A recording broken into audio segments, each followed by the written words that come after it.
Sesi kali ini kita akan membahas tentang mutu dan keselamatan pasien bersama Ibu Yunita Asima, Sarjana Keperawatan, Magister Keperawatan. Selamat siang Bu Yunita. Selamat siang Dokter Nia. Iya, sesuai dengan tema kali ini Bu, berbagai rangkaian acara tentang mutu dan keselamatan pasien, kita akan membahas tentang mutu dan keselamatan pasien sebenarnya. Kenapa sih World Patient Safety Day itu diperingati? Ya, jadi World Patient Safety Day ini memang sesuatu memberi peringatan loh.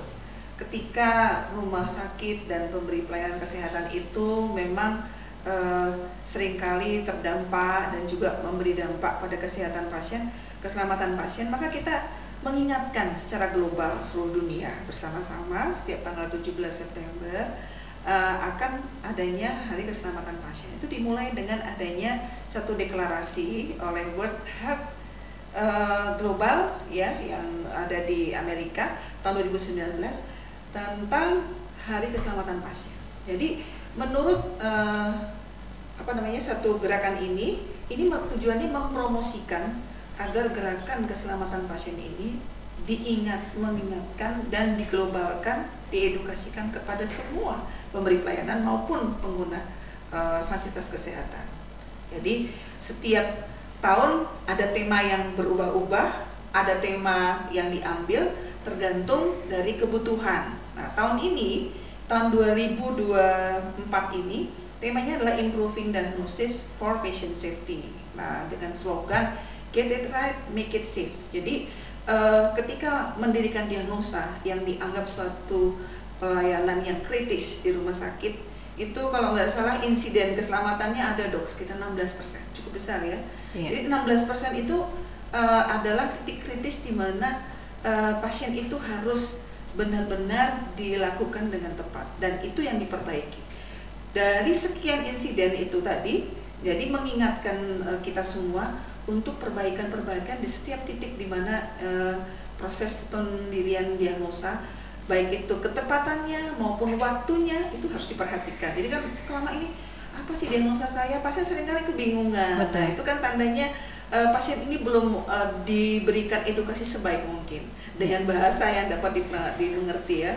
Jadi dukungan dari semua pendukung diagnosis, kemudian dokter sendiri dari kompetensinya, kemudian dari pengetahuan pasien, itu sangat membuat jadi pasien ini bisa selamat. Kan minimal nanti kalau dokternya lupa apa ya waktu itu ya, jadi pasien ini sudah diberikan pengingatan gitu. Betul. Jadi bisa speak up, saya belum jelas dok edukasi yang lalu, atau saya belum mengerti penyakit saya apa, mohon dijelaskan. Nah, seperti itu tadi dok. Jadi mempromosikan sekaligus juga mengedukasi sehingga pasien-pasien ini lebih bisa mengerti apa yang menjadi penyakitnya, dan pasien sendiri juga boleh ikut serta di dalam proses penyembuhannya gitu. Nah, ini penting nih kayaknya.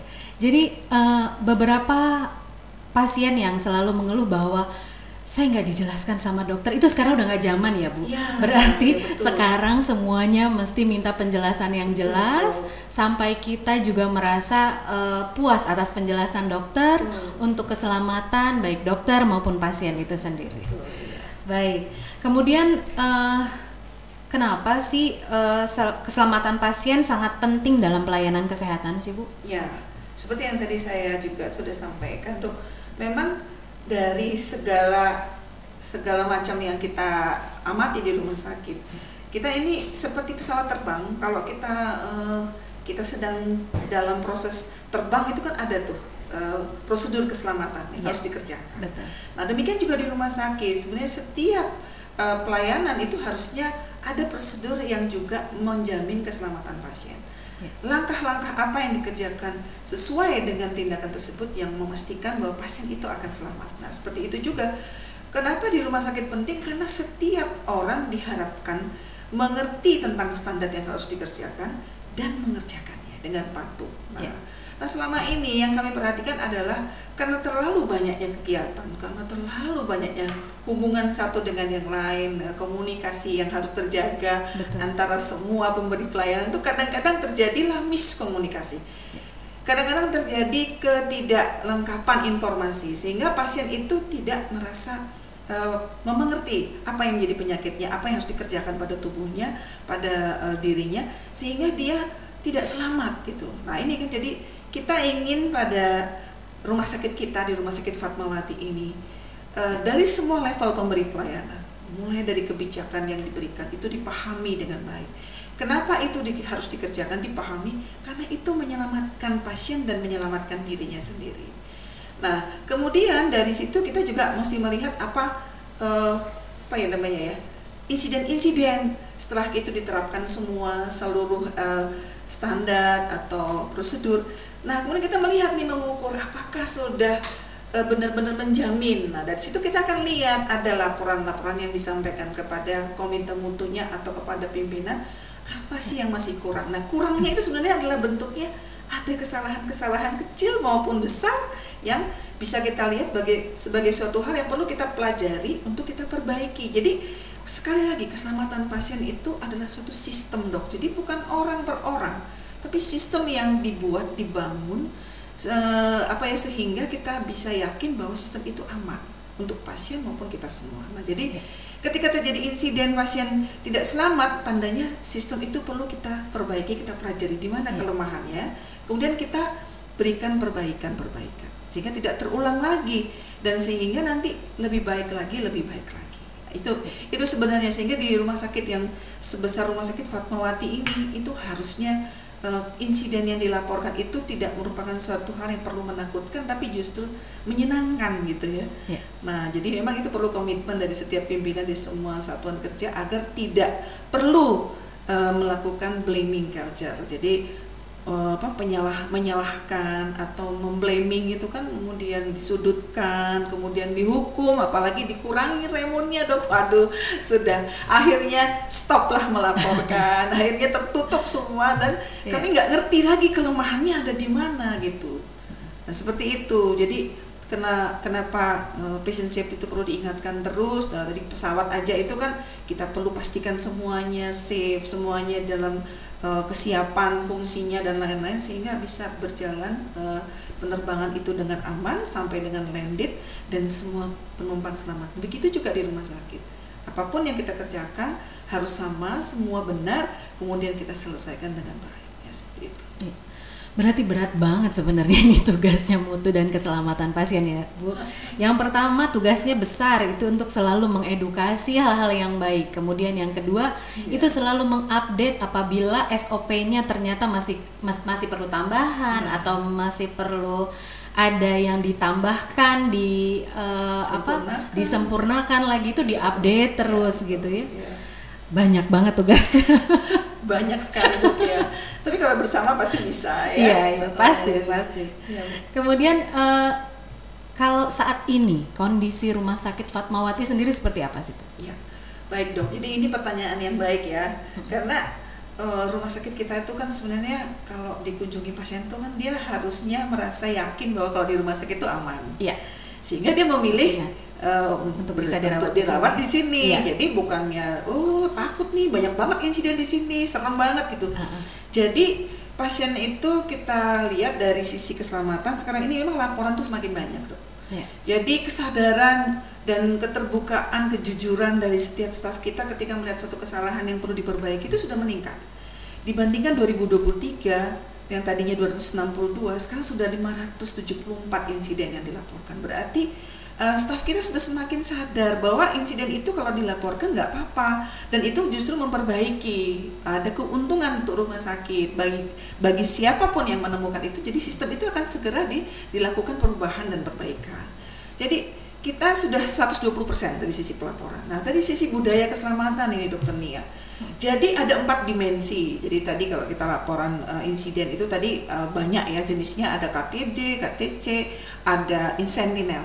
Ya, alhamdulillah, puji syukur sama Tuhan. Kita harusnya berdoa supaya rumah sakit ini KTD-nya dan sentinelnya turun atau sedikit. Tetapi KTC-nya, KNC-nya dan KPC-nya semakin banyak. Berarti petugas kita sudah bekerja sesuai standar. Diketahui sebelum terjadi insiden. Kemudian ada hal-hal yang tidak sesuai dengan standar, misalnya di mana-mana ya, ini kalau kelebihan beban kerja, tenaganya kurang atau yang lain-lain gitu. Oh ya, ini akan resiko loh terjadi sesuatu. Nah, itu sudah diketahui dan dilaporkan sehingga bisa segera ditindaklanjuti. Nah, itu dari situ kelihatannya KTD kita masih lumayan banyak dok tahun ini dibandingkan dengan yang lain. Masih 40 sekian persen, jadi 42%. Jadi lumayan penting lah kita sekarang ini berbenah dalam arti memperbaiki. Yang kedua dari sisi budaya tadi, budaya pelaporan yang paling rendah cuma 61,8. Sementara budaya itu dikatakan kuat. Budaya keselamatan kita tuh baik, kuat. Itu kalau di atas 75 dok masih jauh. Nah, 4 dimensi itu yang lain sudah cukup baik. Budaya untuk just culture, jadi keadilan, tidak diperlakukan seperti apa ya, staff itu lumayan baik. Kedua, pembelajaran sangat baik, sudah 82%. Nah, yang satu lagi lah, bagaimana budaya untuk kita bagaimana berkomunikasi juga sudah meningkat. Jadi yang perlu diperbaiki ya pelaporan. Jadi di Rumah Sakit Fatmawati itu concern kita sekarang tahun ini adalah meningkatkan budaya pelaporan insiden. Ya, kita berusaha terus untuk memberikan seperti motivasi, seperti positive thinking atau mengingatkan tiap-tiap hari, reminder bagi semua petugas penanggung jawab agar minimal 1 deh setiap hari gitu ya, tahu ada kesalahan, kemudian lapor gitu, dan nanti kita perbaiki bersama. Nah, gitu ya. Sebenarnya pelaporan ini hanya dari yang pegawai internal kita saja atau bisa dari pasien? Ya, untuk sementara ini yang kami ukur adalah yang dari internal. Oh iya. Nah, tapi karena cara melapornya sudah berubah, dokternya ini puji Tuhan, alhamdulillah sudah dokter tanyakan di saat ini. Jadi per hari kemarin tanggal 17 itu kita sudah meluncing cara melaporkan insiden yang tadinya kita by link dengan Google Form, sekarang kita sudah di website rumah sakit. Jadi kalau Bapak Ibu teman-teman di rumah sakit melihat ada di website itu lapor insiden IKP, silahkan itu lapor. Nah, jadi dokter Nia seperti tadi pertanyaan dokter Nia, itu nanti masyarakat umum jadi bisa tuh lapor di situ kalau dia melihat insiden. Nah, ini yang memang perlu kita waspadai ketika pasien atau keluarga atau masyarakat luas melaporkan insiden, kan ini akan sangat banyak nantinya kekagetan kita ya, kita betul. Tidak. Nah, ada baiknya memang daripada kita dilaporin sama eksternal kita, pelanggan kita, ya kita aja yang lapor gitu. Makanya kesadaran untuk melapor itu sebenarnya tidak merugikan. Jadi jangan takut, oh ya tadi saya sudah salah informasi.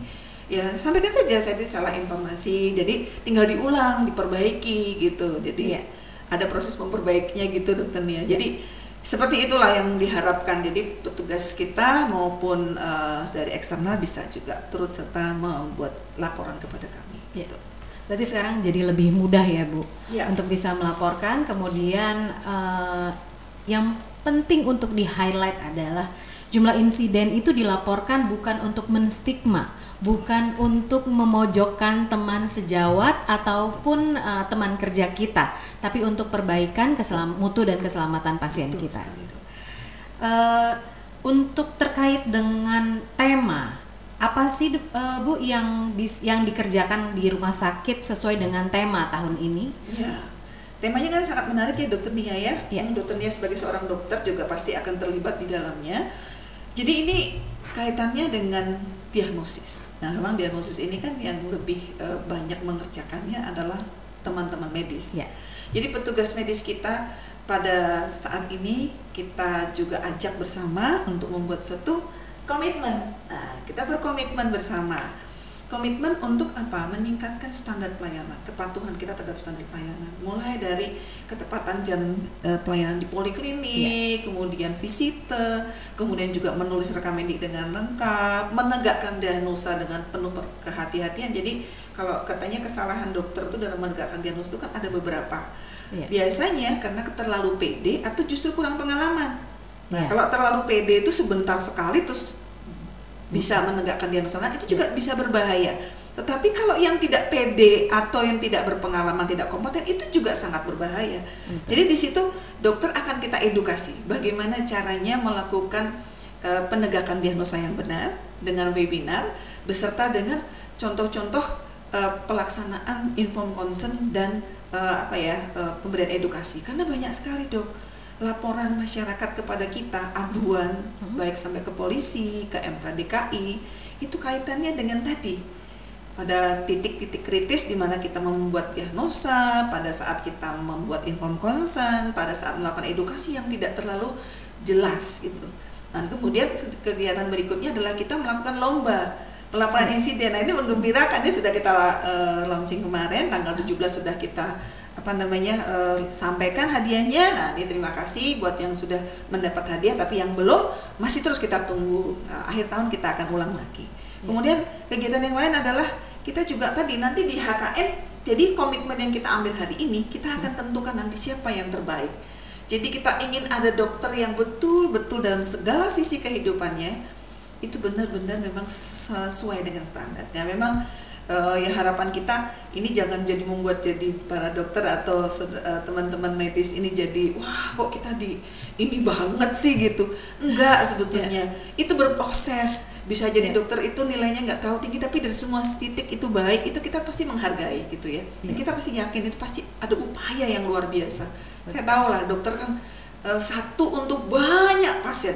Tentunya memikirkan ini dan itu segala macam itu perlu membagi waktu, dan itu sangat-sangat diperlukan dokter yang sangat rajin, sangat mau bekerja keras, etos kerjanya luar biasa, itu nggak mudah. Jadi kalau dokter sudah mau berkomitmen dan nanti kita lihat yang terbaik, saya yakin deh itu pasti sesuatu yang mudah untuk nanti membawa seluruh dokter dan seluruh petugas kesehatan untuk lebih baik lagi. Ya, baik. Menarik sekali memang kegiatannya. Iya dok, banyak ya. Iya betul. Untuk meningkatkan ketepatan pelayanan di rumah sakit ini, apa saja sih sebenarnya Bu yang sudah dilakukan secara umum?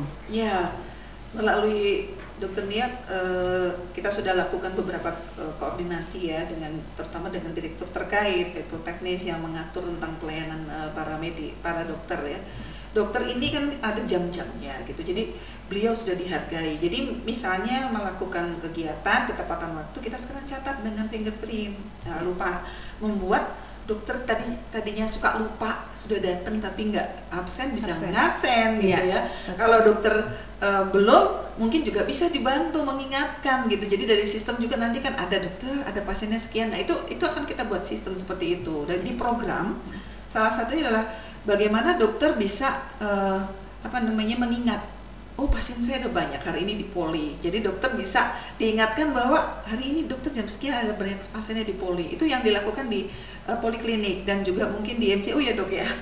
Jadi dokter kalau lupa bisa dibantu mengingatkan. Kalau di rawat inap juga seperti itu dok. Sekarang ini visita dan segala macam itu kita berusaha untuk mengingatkan. Jadi kita saling membantu lah, bukan berarti kita mencari-cari kesalahan dokter. Nah, kita harus tinggalkan itu budaya saling menyalahkan. Ya. Itu penting banget karena meminimalisir komplain pasien juga terhadap layanan kita ya. Ya. Sepertinya hal tersebut terkait budaya kerja yang sesuai standar ya Bu. Iya. Jadi bagaimana sih budaya keselamatan pasien yang di rumah sakit saat ini dan apa yang dilakukan untuk perbaikannya? Ya. Jadi budaya kerja kita kan sekarang inginnya sesuai dengan standar mutu dan keselamatan pasien. Untuk mutu itu kan kita mengukur semua kegiatan kita itu kita ada indikatornya, keberhasilannya. Ya, jadi kepatuhan itu kita ukur. Bukan berarti kita mau memata-matai, tapi memang benar bahwa indikator itu menunjukkan seberapa patuhkah kita terhadap semua standar itu. Tentunya kalau kita jadi pasien ya, jadi itu ada satu hal yang perlu kita ingat. Bila pasien itu saya, kan kalau saya juga jadi pasien inginnya seperti itu.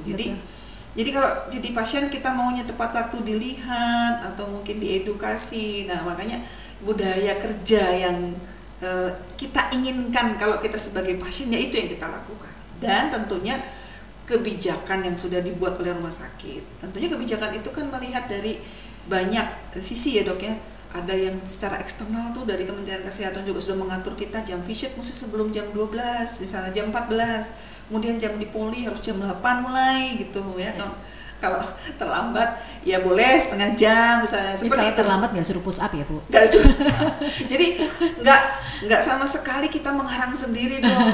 Dan ini dibandingkan dari waktu ke waktu di semua rumah sakit. Jadi kalau rumah sakit Fatmawati itu seperti apa bisa dibandingkan anytime dengan banyak rumah sakit. Jadi pola kerja kita itu baik atau tidak dari indikator itu bisa diketahui. Nah, jadi pola kerja itu sebetulnya jadi bisa ditarik dari sistem. Kita bisa lihat, oh dokter visit jam segini, kelihatan tuh di sistem.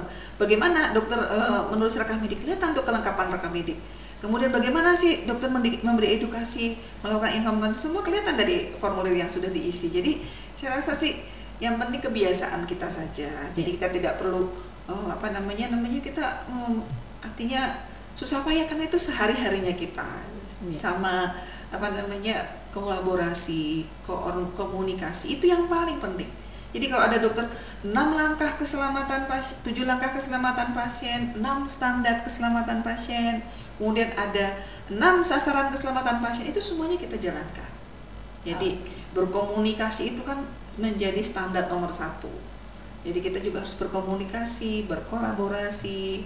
Jadi kita kerjanya nggak sendiri-sendiri, para petugas kesehatan baik dokter, perawat, tenaga kesehatan, non kesehatan, semua kita bekerja sama dengan baik. Jadi pemimpin kita telah memberikan arahan dan kita juga selalu dipantau gitu ya. Jadi pimpinan kita pun menjadi salah satu alat untuk membuat keselamatan pasien ini berjalan. Pasti kalau pemimpinnya juga aware ya, pasti pas keselamatan pasien ini semua dokumen-dokumennya dipenuhi dengan baik dan dipantau dengan baik secara sistem. Jadi saya rasa sih rumah sakit kita berusaha dengan maksimal dok ya, walaupun memang tantangannya sangat banyak. Kegiatan makin banyak soalnya dokter. Iya kan, dokter sendiri sibuk ya. Di rumah sakit kita ini pasiennya terus bertambah, berarti keselamatan pasien juga menjadi tantangan. Ya. Jadi perbaikan budaya ini juga sebenarnya sudah disupport dengan sistem IT, kemudian disupport dengan lingkungan kerja. Kemudian tujuannya sebenarnya cuma satu, untuk perbaikan bersama. Betul. Ya Bu ya. Iya. Kemudian Ibu tadi saya mendengar ada 7 langkah menuju keselamatan pasien. Ya. Iya. Itu apa sih Bu? Nah, 7 langkah itu sebenarnya mulai dari tadi, bagaimana berkomunikasi dengan pasien. Kita juga menyediakan hak dan kewajiban yang harus kita penuhi terhadap pasien. Jadi apa yang menjadi haknya kita penuhi, kewajiban mereka juga kita mintakan. Kemudian bagaimana kita berkolaborasi, bagaimana mendidik semua staf, itu salah satu, mendidik staf untuk boleh mengerjakan dengan sesuai dengan standar. Kemudian melaporkan kalau ada yang tidak sesuai.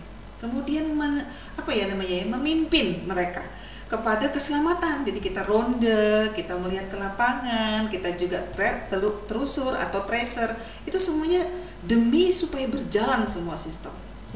Dan kemudian ya tadi berkolaborasi. Jadi salah satunya adalah kita kerjasama ya antara semua satuan kerja di rumah sakit ini. Itulah yang perlu kita kerjakan dari ketujuh hal itu ya, mencatat kalau ada insiden, kemudian kita belajar dari setiap kegagalan atau kesalahan atau mungkin kekurangan, kita belajar untuk memperbaikinya. Jadi saya rasa sih 7 langkah itu sudah kita kerjakan, tapi memang terus-menerus harus dikerjakan. Betul. Untuk menjadi budaya nantinya. Betul dong. Kemudian sebagai masyarakat dan juga sebagai pegawai di Rumah Sakit Fatmawati, apa kira-kira yang perlu dilaksanakan dalam kegiatan sehari-hari? Ya, jadi dalam keadaan kita bekerja di rumah sakit itu kan kadang-kadang kita sibuk ya. Apa yang mesti kita kerjakan? Sesibuk-sibuknya kita harus tahu apa yang harus kita kerjakan sesuai standar. Jadi bacalah prosedur. Yang harus dikerjakan itu apa? Langkah-langkahnya. Kalau masih kebingungan, kita harus bertanya. Jadi kolaborasi, komunikasi, kemudian saling menghargai. Jadi ini kan kita tuh kerja di sini kerja tim. Jadi antara satu dengan yang lain tuh harus terjadi koordinasi yang baik. Tentu kan dokter sebagai chief of the pelayanan, clinician ya, chief of the pelayanan ini, services ini, ya kita harus juga memberi kesempatan bagi dokter untuk memeriksa semua pekerjaannya. Kemudian yang lain lagi ya mengingatkan, speak up. Nah bagi pasien speak up boleh. Nah bagi kita ya lihat tadi apa insiden-insiden yang ada pada kita perbaiki seperti apa. Gitu. Kalau kita menemukan satu ketidakberesan atau ketidaktepatan, kita laporkan. Dan jangan takut bahwa kita akan dihargai, bahwa kita sangat sangat dibutuhkan. Melapor tuh dibutuhkan sekali. Ya. Mungkin itu Dok. Jadi kepuasan ya. Jadi antara keselamatan dan kepuasan itu beda tipis sebenarnya. Selamat pasti menimbulkan kepuasan. Gitu. Kalau kita bekerja dengan sesuai standar, pasti akan menimbulkan kepuasan. Jadi kepuasan pelanggan dan keselamatan pasien adalah tujuan kita bersama. Itu. Jadi kepuasan kita nanti setelah kepuasan masyarakat tercapai, maka otomatis pelanggan percaya kepada kita. Saking banyaknya ya pasti kita yang akan juga sejahtera. Ya mungkin kepuasan kita pun akan tercapai dengan banyaknya latihan kita makin mahir dan pendapatan juga rumah sakit makin meningkat sehingga kebutuhan kesejahteraan karyawan pun bisa dipenuhi. Mungkin itu ya dokternya ya. Iya. Kalau bisa saya rangkum nih Bu. Yang pertama itu penting lakukan pekerjaan sesuai dengan SOP. Ya. Jadi SOP memang harus ada dulu baru bisa kerja. Betul. Jadi jangan kerja suka-suka. Yang kedua, komunikasi dan koordinasi yang baik. Sesama teman kerja, sesama dengan dokter, dengan pasien, dengan siapapun yang ada di rumah sakit ini. Kemudian saling mengingatkan untuk yang semua tujuannya adalah untuk keselamatan dan kepuasan pelanggan. Betul. Itu ya Bu kayaknya tujuan Ya, kita ya. Kita betul. harus sepakat nih masalah sangat mutu dan keselamatan pasien nih. Iya, betul. Jadi kita berharap tahun 2024 ini rumah sakit laporannya makin meningkat, laporan insidennya makin meningkat, mutunya makin meningkat. Tentunya tidak perlu harus nilai yang terbaik dari sesuai dengan, tapi kita memang berusaha untuk meningkatkannya. Terus kita berjuang. Tapi jangan lupa kerjasama, kolaborasi. Pimpinan kita juga ikuti. Pimpinan beliau itu tentunya mengarahkan kita untuk kita bekerja dengan benar dan dengan baik. Iya, betul. Setuju.